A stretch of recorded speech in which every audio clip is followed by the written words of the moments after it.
In this lecture, we're going to adapt an essay called On Principles by Don Boudreaux.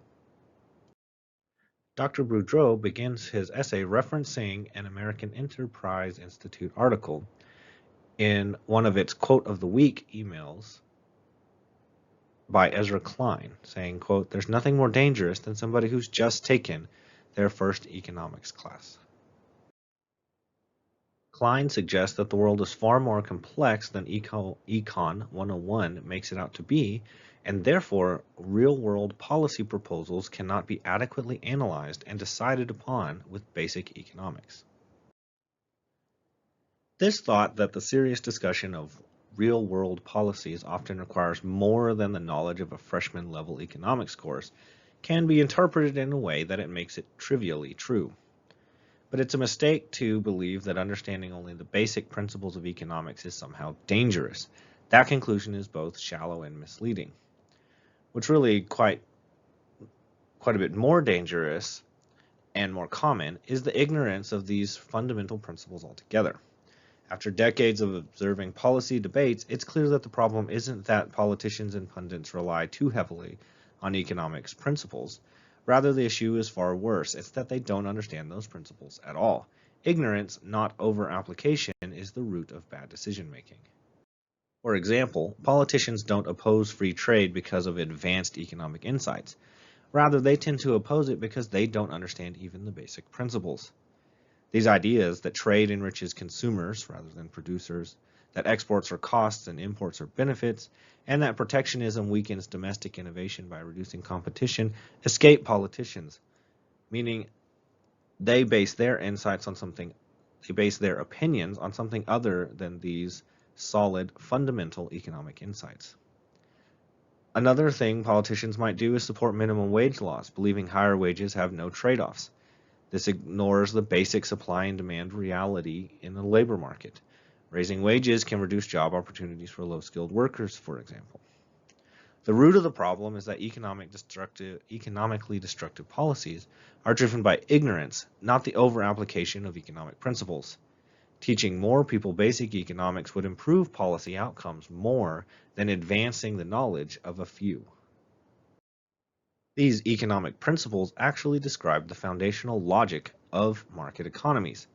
They are a reliable guide for understanding market behavior and government intervention. While rare cases may challenge basic principles, principles would not be principles if they didn't provide useful insights in most real-world situations. The most common critique is that economic principles are too simplistic. They don't account for real-world complexity.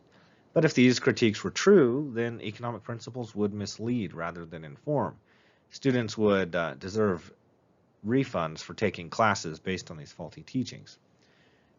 Instead, well-taught principles courses offer reliable, though not perfect, guide to economic reality. These principles help predict the general effects of government policies like price controls and trade restrictions, among many other things we might observe in the economic world. It's true that a little bit of knowledge might be a dangerous thing, but a good Principles of Economics course, like the one you're taking now, conveys more than just a little bit of knowledge.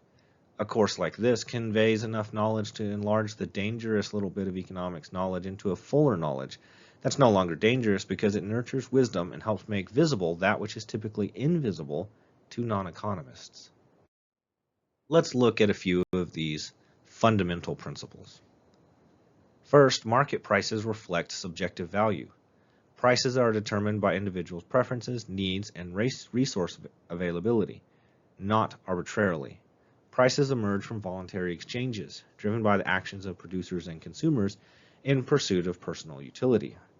These prices are signals. They convey information about scarcity, demand, and supply, guiding individuals in their decision-making. A price rise signals scarcity, prompting suppliers to increase production and consumers to reconsider consumption, helping them coordinate on an equilibrium outcome. Further, entrepreneurship is discovery. Prices incentivize entrepreneurs to identify opportunities, allocate resources efficiently, and innovate. Changes in prices then reflect shifts in consumers' preferences, technology, or resource availability, helping guide the economy towards better coordination. Markets and prices then are dynamic, not static. Market prices are constantly adjusting as new information emerges, representing a process of continual discovery and adjustment. This decentralized mechanism avoids the central plannings and efficiencies, fostering a more adaptable and resilient economy. Another fundamental principle is that of transaction costs. Even in market settings, money prices are not the only form in which costs are incurred. We call these other costs transaction costs. The three principal transaction costs are triangulation, which is finding a product. We might call these search costs. Transfer, how do we get the good to the buyer, and the purchase, the money may use to make the purchase or other things that we might have traded for to the seller. And finally, trust, which enables us to make these deals without fearing that we're going to be defrauded. There are other transaction costs to consider than these principal three, things like information costs or negotiation and contract enforcement costs. An important principal idea in economics is that trade makes all parties better off. This is called mutually beneficial exchange. All voluntary trade typically makes all parties better off. When individuals or entities voluntarily exchange goods or services, both parties gain value from the transaction. Each party benefits because they trade what they value less for what they value more, improving the well-being of both sides of the trade. This is mutually beneficial exchange. Another important principle is the role of profit. High profits earned in markets are evidence that firms are providing more valuable services to humanity. In this way, market prices are guides. Resources are allocated based on consumer preferences, signaling to entrepreneurs which resources are most valuable. Consider this example: a contractor deciding to use gold for an apartment interior despite higher revenues due to higher costs. Thus, the contractor uses the price signal to realize that this gold has better alternative uses than to be used for plating things in the apartment that they're working on. Again, value is subjective. Entrepreneurs must weigh subjective consumer demand against input costs. For example, jewelers profitably use gold, justifying its higher cost. Finally, profit and loss are signals. Profits reflect successful anticipation of market conditions and a scarcity of resources. Losses signal an inefficient use of these resources. Our final fundamental idea is that of competition. And it's important to note that competition need not be perfect to be effective.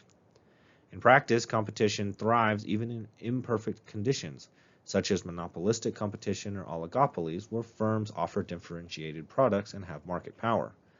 Markets with imperfect competition can still foster innovation, lower prices, and improved product quality due to competitive pressures. The Austrian School of Economics emphasizes that competition is a dynamic process of entrepreneurial discovery, not a static equilibrium.